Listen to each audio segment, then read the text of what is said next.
জীবন দিলাম বাংলা ভাষার জন্য আর যৌবন দিয়ে দিই ইংরেজি ভাষার জন্য। আর কথা কই খাস বাংলায়, যে কয়টা ওয়ার্ড কই খাস বাংলায়, যদি কেউ শোনে সেটা মাতৃভাষার বাইরে চলে যায়। অথচ মাতৃভাষা ছিল আমাদের সেই ভাষা, সেটা হচ্ছে আমার মায়ের মুখের ভাষা, আমাদের আঞ্চলিক ভাষা।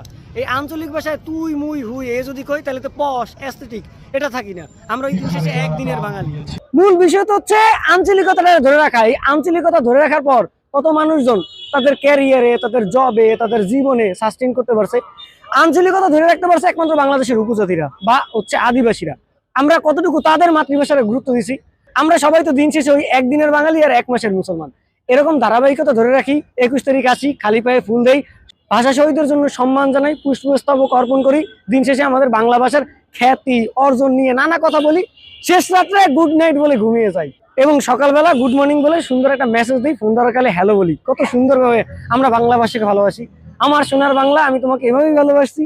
আমার বাংলাদেশ, আমি তোমাকে এভাবেই ভালোবাসি। সুযোগ পাইলে বাংলাদেশের পাইন মারি খালি। এবং এই বাঙালির দেশপ্রেম নিয়ে আমরা কতটুকু কত দূর যেতে পারবো একবার ভেবে দেখছেন? আমাদের দেশত্ববোধ, আমাদের মাতৃত্ববোধ, আমাদের মাতৃভাষার প্রতি অহংকার অহমিকা শুধুমাত্র কি এই একদিনের জন্যই? এই একদিনই আমরা খালি পায়ে শহীদ মিনারে উঠে একটু দিতে বসত করি। অনেক অনেক মানুষের দেখলাম ফুল দিতে আসছে, কিন্তু শুধুমাত্র জুতা খুলতে হবে দেখে তারা এই জায়গাটায় বসেছিল, কিন্তু তারা ওই উপরে বেদিতে যায় না, শুধুমাত্র জুতা খুলতে হবে দেখে।